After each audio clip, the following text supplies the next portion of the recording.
مرتبت ہوتے ہوئے بھی جو شہرا حسین کی شہادت کو نصیب ہوا وہ کسی اور کی شہادت کو نصیب نہیں ہوا، کیونکہ وجہ یہی تھی زمانہ دیکھ لے آج کتنا اثر حسین کا ہے، بڑے بڑوں کا سر ہے اور در حسین کا ہے۔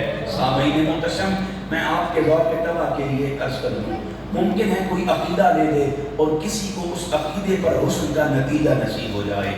جب بھی آپ کائنات کے ازلی اصول پر غور کریں گے، دو باتیں آپ کو ازل سے مقدم نظر آئیں گی، ایک بندوں کا حسب اور ایک بندوں کا نسب۔ حسب کہتے ہیں جو بندہ کماتا ہے، نسب کہتے ہیں جو رب رحمان اپنے بندوں کو عطا فرماتا ہے۔ کبھی ایسا ہوتا ہے کسی کا حسب بلند ہوتا ہے، کبھی ایسا ہوتا ہے کسی کا نسب بلند ہوتا ہے۔ حسب کہتے ہیں بندے کے اخلاق کو، عادات کو، کردار کو، مزاج کو، معاملات کو، اور نسب کہتے ہیں بندے کے خاندان کو، باپ کون ہے، دادا کون ہے۔ کائنات میں یہ دو باتیں مقدم رہی ہیں، ایک کسی کا حسب بلند ہوا، ایک کسی کا نسب بلند ہوا۔ سیدنا آدم علیہ السلام کے دو بیٹے ہیں، دونوں آپس میں کسی ایک معاملے پر جھگڑا کرتے ہیں، اللہ قربانی کا مطالبہ کرتا ہے، ایک کی قربانی کو قبول کر لیتا ہے۔ قابیل غصے میں آ کر اپنے بھائی حابیل کا قتل کرتا ہے۔ کبھی آپ غور کریں قابیل کا نسب کیا ہے، وہ نبی زادہ ہے، آدم کا بیٹا ہے، لیکن اس کا حسب یہ ہے زمین پر پہلا قاتل بن رہا ہے اور قتل بھی سگے بھائی کا کر رہا ہے۔ آپ تصور کیجئے کتنا بلند نسب تھا، نبی کا بیٹا تھا، اور اتنا ہی پست حسب تھا، اسی نبی کے بیٹے اپنے بھائی کا قاتل تھا۔ اسی طرح حضرت نوح علیہ السلام اللہ کے امر پر کشتی بناتے ہیں، مخلوقات کو کشتی میں بلاتے ہیں، ہر مخلوق کی ایک جنس نبی کے بلانے پر کشتی میں آتی ہے۔ سگا بیٹا باپ کی بات نہیں سنتا، جبکہ حقیقت یہ ہے اس کا نسب یہ ہے وہ نوح کا بیٹا ہے، لیکن حسب یہ ہے اپنے نبی باپ نوح کا نافرمان بن رہا ہے۔ یہ دو مثالیں دی، پتہ نہیں کس نے سمجھی ہیں، کون آگے نتیجے تک پہنچے گا۔ ان میں نسب تو بلند تھا، حسب پس تھا۔ آئیں مدینہ سے ایک مثال دیتا ہوں، میرے آقا کا کالا غلام ہے، ہر بندہ ان کا نسب نہیں جانتا، ہر کسی کو نہیں پتا اس کا باپ کون ہے، دادا کون ہے، ہر بندہ نہیں جانتا اس کا نسب کیا ہے، لیکن سب جانتے ہیں کہ وہ دنیا کی محبت کو، غلامی کو، ارادت کو، معصیت کو ترک کرنے کے بعد جب مصطفیٰ کی غلامی کا بٹا گلے میں پہن لیتا ہے، رب یہ نہیں دیکھتا کہ اس حبشہ کے کالے غلام بلال کا باپ دادا کون ہے، رب نسب نہیں دیکھتا، حسب غلامی یہ مصطفیٰ کی برکت سے شرف کی عطا کرتا ہے۔ ساری دنیا کے نسب والے نیچے رہ جاتے ہیں، محمد کا کالا غلام کعبے کی چھت پہ کھڑا ہوا۔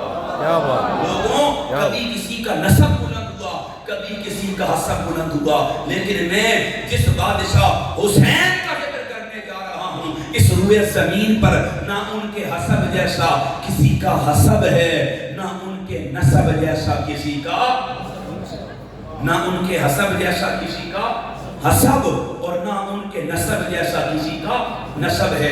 الاستیعاب ہماری کتاب ہے اہل سنت کی، اس میں ایک واقعہ موجود ہے کہ جب سیدنا فاروق اعظم رضی اللہ تعالیٰ عنہ سٹنگ خلیفہ تھے، آپ خلیفۃ المسلمین تھے، امیر المومنین تھے، آپ نے مال غنیمت کے نظام کو منظم کرنا چاہا، پھر آپ نے شرف کے تحت، نسب رسالت کے تحت اور غزوات میں شرکت کے تحت لوگوں کے مالوں کو تقسیم کیا، لیکن جن کا شرف نسب رسول کے ساتھ تھا ان کو مال میں زیادتی دی، ان کو مال میں کثرت دی۔ کیوں؟ آپ نے اپنے سگے بیٹے عبداللہ ابن عمر کو 3000 درہم دیے، اور امام حسن آئے 5000 دیے، امام حسین آئے 5000 دیے۔ یہ بات سمجھیں گے تو پتہ چلے گی، غور سے سمجھیں، سنیں، پھر اس پر عقیدہ بنانے کی کوشش کریں۔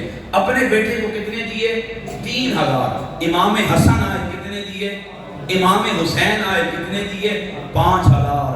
سامعین محتشم، حضرت عبداللہ ابن عمر کچھ دیر بعد اپنے بابا کی بارگاہ میں عرض کرتے ہیں، بابا میں تو غزوات میں بھی شریک ہوتا رہا ہوں، بظاہر عمر میں تو حسن و حسین سے بھی بڑا ہوں، میں نے تو جنگیں بھی لڑی ہیں، مجھے 3000 دیتے ہیں، ابھی تو وہ ظاہر میں چھوٹے ہیں عمر کے اعتبار سے، انہیں 5-5 ہزار دیتے ہیں۔ سیدنا فاروق اعظم کا چہرہ متغیر ہوا، آپ نے ایک ہی بات کی، آپ نے فرمایا سن ان کی ماں فاطمہ ہے، ان کا باپ علی ہے، ان کا نانا مصطفیٰ ہے. یہ بات کر کے عمر دنیا کو بتا رہے تھے لوگوں سنو عمر کا بیٹا اور ہے، حیدر کے بچے اور ہیں.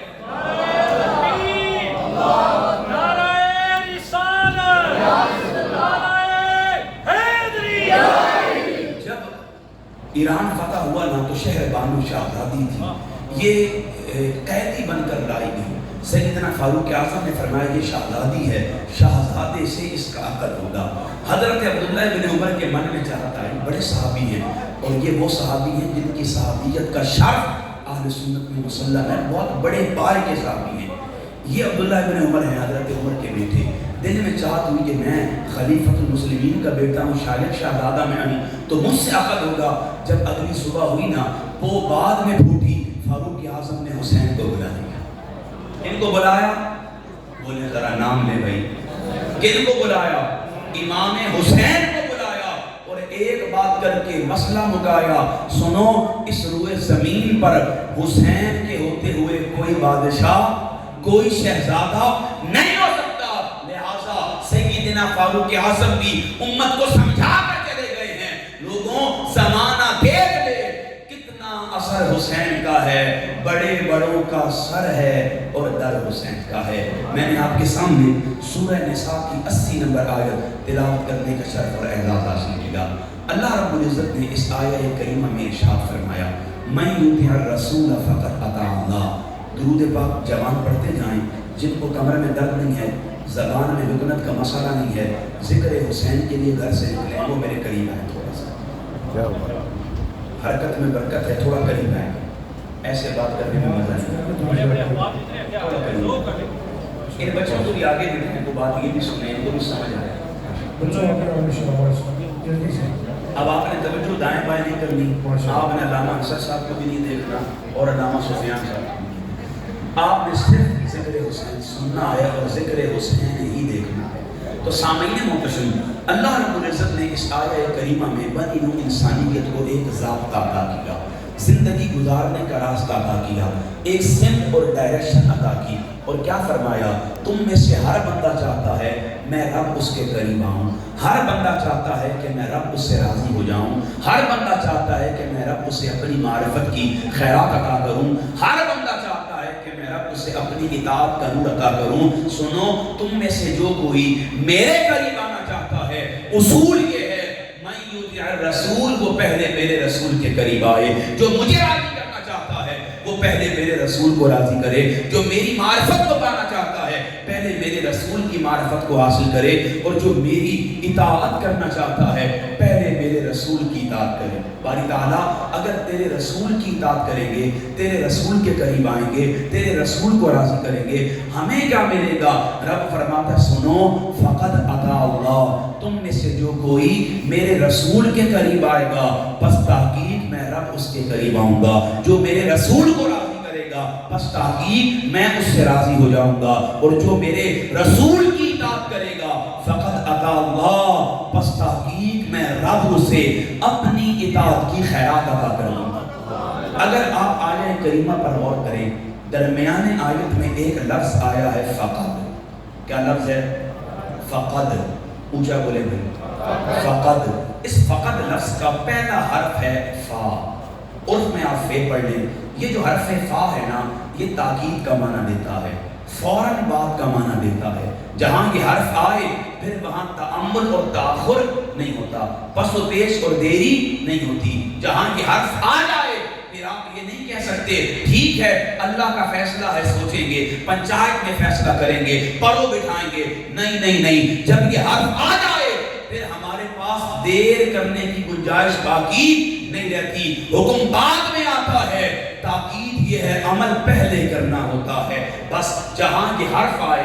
اچھا کوئی دلیل پوچھے؟ اللہ نے قرآن میں فرمایا کن ہو جا فیکون، پس وہ فوراً سے پہلے تکمیل کے مرحلہ میں داخل ہو گئی. حضرت ابراہیم کی قربانیوں کا تذکرہ کرتے ہوئے اللہ نے قرآن میں فرمایا وَإِذِ ابْتَلَىٰ إِبْرَاهِيمَ رَبُّهُ بِكَلِمَاتٍ فَأَتَمَّهُنَّ. لوگوں ابراہیم رب کا ایسا عبد مقرب ہے، ابراہیم کو رب نے جہاں جس حال میں آزمائش میں مبتلا کیا، آزمائش بعد میں آتی ہے.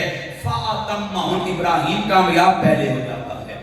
جہاں یہ حرف فا آ جائے پھر وہاں تاخر اور تعمل نہیں ہوتا. میں اکثر یہاں غدیر کی مثال دیتا ہوں. آقا کریم نے صحابہ کے مجمع سے خطاب کرتے ہوئے مولا علی کا ہاتھ پکڑا, منبر پر تشریف لائے, فرمایا سنو, من کنت مولاہ, میں جس کا مولا ہوں, فعلی مولاہ, بس میرے بعد علی اس کا مولا ہے. مسند احمد کی روایت ہے, فاروق اعظم دوڑتے ہوئے آئے, مولا مرتضیٰ کو سینے سے لگایا, فرمایا بخ بخ لک یا ابن ابی طالب انت مولایا و مولا کل مسلم. اے ابو طالب کے بیٹے علی, تجھے مبارک ہو, تو آج سے میرا بھی مولا ہے, قیامت تک سارے مسلمانوں کا. جہاں یہ حرف آئے پھر وہاں تاخر اور تعمل نہیں ہوتا. اللہ نے درمیان آیت میں یہ حرف